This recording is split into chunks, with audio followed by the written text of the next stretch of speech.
Arrêtez de dire coronavirus.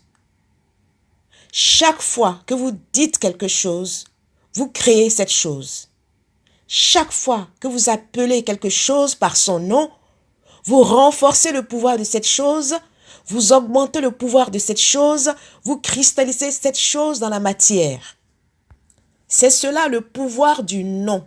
Nommer quelque chose, c'est lui donner un pouvoir. C'est amener cette chose à l'existence. Parce que tout ce qui existe matériellement l'est d'abord spirituellement, il est d'abord éthériquement avant de se formaliser dans la matière.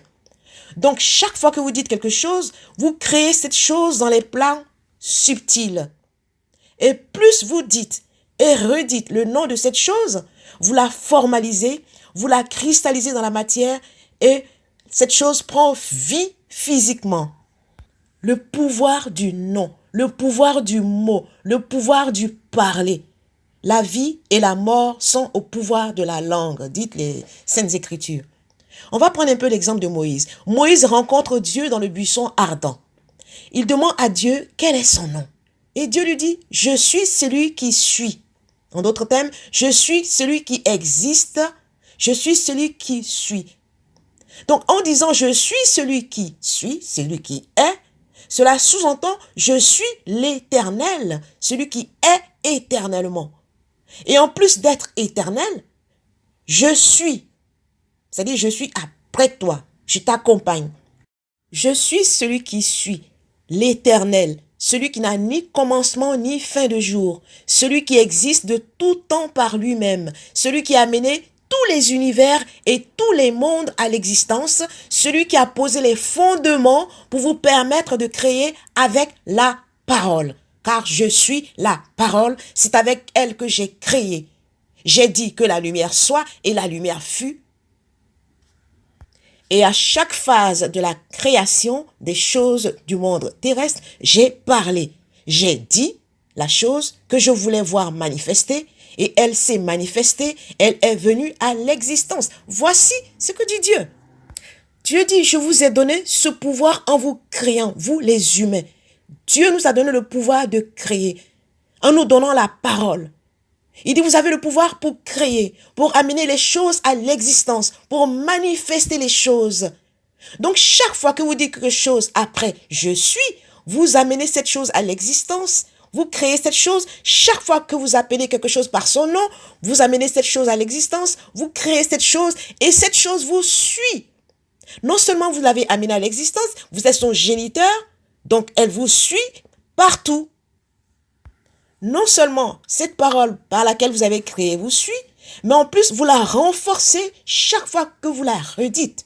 Vous renforcez le pouvoir de ce que vous avez créé par la parole. Alors aujourd'hui, on parle de coronavirus. Qui a créé ce terme d'ailleurs? Dans quelle intention a-t-il été dit? Dans quelle intention cette parole a-t-elle été créée? Pour atteindre quel but? Ce qu'il faut savoir, bien-aimé, c'est qu'un égrégore est en train de se former. Qu'est-ce qu'un égrégore? Ce sont des formes pensées. Lorsque toutes les pensées des hommes sont mobilisées vers une seule chose, lorsque les paroles des hommes disent le nom d'une même chose, son énergie s'accroît, sa force se décuple et s'étend. Et c'est la multiplication de ces paroles qui crée ce qu'on appelle une forme pensée, qu'on appelle égrégore. Alors arrêtez de dire coronavirus, parce que vous renforcez le pouvoir de cette chose, vous renforcez le système immunitaire de cette chose qui rend les humains malades. Dénommez cette chose pour affaiblir son pouvoir. Dites cette chose-là, nommez-la de loin en utilisant le mot cette. Cette, c'est un mot qui désigne les choses de loin, des choses qui ne sont pas près de vous, des choses qui ne sont pas avec vous. Commencez à voir cet égrégore de loin et dites cette chose-là. Ne dites plus son nom. Ne dites même plus cette maladie, parce qu'elle continuera d'opérer en tant que maladie. Car c'est dans cette intention qu'elle a été créée, par ceux qui l'ont conçue dans le subtil, dans l'invisible. C'est cela le pouvoir du nom. Donc il faut dénommer tout ce qui fait obstacle au bien-être des êtres vivants. Il faut dénommer tout ce qui tue la vie bio, tout ce qui tue la vie Zoé. Il faut dénommer pour affaiblir les forces négatives qui influencent négativement, qui détruisent la vie. Parce que la vie et la mort sont au pouvoir de la langue. Il faut créer la vie avec votre langue. Il faut ôter la mort avec votre langue en ne nommant plus tout ce qui détruit et tue la vie. Il faut sanctifier vos yeux, vos oreilles et votre bouche en ne nommant plus cette chose. Ne dites plus la maladie coronavirus. Ne regardez plus les images qui représentent cette chose. Parce que ce que vous regardez entre en vous. N'écoutez plus les commentaires et les discours où le nom de cette chose est répété des milliers de fois par jour. Parce que cela s'imprime dans votre conscience et s'installe.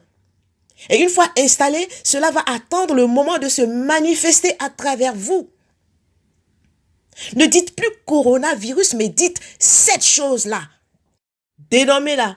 Retirez-lui son pouvoir. Affaiblissez-la. Cette chose qui a été créée pour détruire, voire pour décimer le maximum d'êtres humains.